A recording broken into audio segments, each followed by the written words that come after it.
Hello. अस्सलाम वालेकुम साईं। वालेकुम अस्सलाम परू दे ख़बर कीअं फ़ोन कई थी? साईं मां सुल्तान ऐं चाचे मलूक जे बारे में तव्हां सां ॻाल्हाइण थो चाहियां। पर उहे त चोर आहिनि। तॻे जूं बकरियूं मलूक जे घरां निकितियूं आहिनि। उन्हनि खे सज़ा त मिलणु घुरिजे न। साईं ही तव्हां छा था चओ? मलूक ऐं सुल्तान चोर न आहिनि। दिलि त मुंहिंजी बि नथी मञे, पर छा कजे, हू चोर साबित थी चुका आहिनि। तंहिं करे मां हुननि जी का बि मदद नथी करे सघां। साईं मुंहिंजी ॻाल्हि नथा सम्झो तव्हां। मलूक ऐं सुल्तान खे हिकु साज़िश तहत फसायो वियो आहे जीअं पिरे जी शादी बशू सां थी सघे। ऐं ख़तरो इन ॻाल्हि जो आहे त बशू शादीअ खां पोइ पिरे खे किथे विकिणी न छॾे। छा माण्हू बि विकामंदा आहिनि छा? साईं तव्हां त माण्हुनि जी ॻाल्हि था कयो। हिते त ज़मीर ऐं ग़ैरतूं बि लीलाम पियूं थियनि। ईअं भला केरु छो कंदो? मलूक ऐं सुल्तान खे रस्ते तां हटाइण लाइ साज़िशूं भला केरु कंदो? तव्हांजो भाउ सालार। परू तोखे को बि हक़ न आहे जो तूं मुंहिंजे भाउ ते इल्ज़ाम हणी। साईं मां का हवाई ॻाल्हि कोन थो कयां। मूं वटि पक्का सबूत आहे। जेकॾहिं तव्हां थोरी बि देरि कई त हिकु नौजवान ज़िंदगीअ जो ॾींहुं हमेशह हमेशह लाइ विसामजी वेंदो।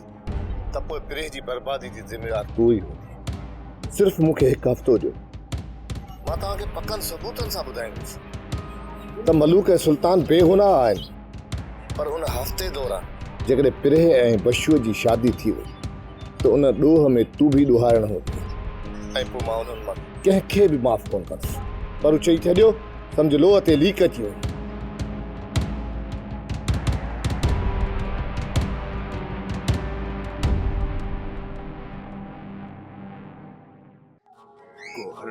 गोहर मुंहिंजो अंदर गई पियो थो बरे। बेहतर मुंहिंजे अंदर में पेट्रोल न हार ॾेई ची भटक ठाहे न चीकट ची ची कंदो त ची ची। बाबा मूं कहिड़ो ॾोह कयो आहे? सॼे जहान में ईअं थींदो आहे पहिरियां वॾे जी शादी थींदी आहे पोइ नंढे जी, ऐं तूं आहे जो नंढे जी शादी कराए थो। वॾे जी तोखे गणती आहे कान। इन साले सौदाईअ खां संग वठणो ई न आहे। बाक़ी हा तूं जिथां बि चवंदे न उतां परणाईंदोसि। छो चाचे साले खां संग न वठंदे? शमा में बाबा ऐब कहिड़ो आहे?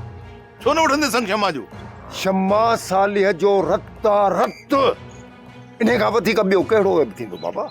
ॿुधो कोन अथई त हिकिड़ी किनी मच्छी पूरे दरिया जे मच्छियुनि खे ख़राब कंदी आहे।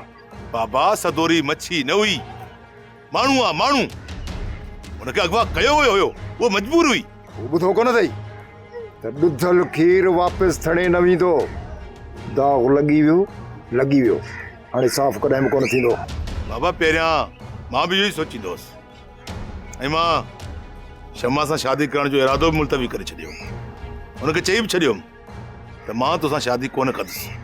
पर घणी सोच वीचार खां पोइ मूंखे अहसासु थियो त मां ग़लति आहियां। शमा जो ख़्यालु पंहिंजे दिलि मां कढी छॾ। इन घर मां असांजी मिट्री कॾहिं बि कान थींदी, कॾहिं बि कान थींदी, कॾहिं बि कान थींदी।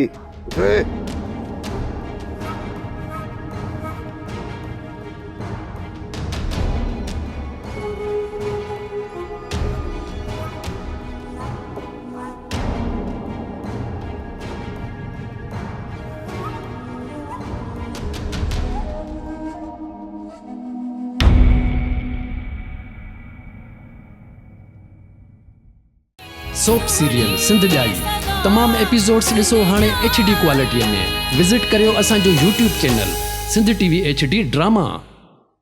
सब्सक्राइब कयो असांजो official YouTube channel Sindh TV HD drama ऐं वधीक अपडेट लाइ बेल आइकन खे क्लिक करियो।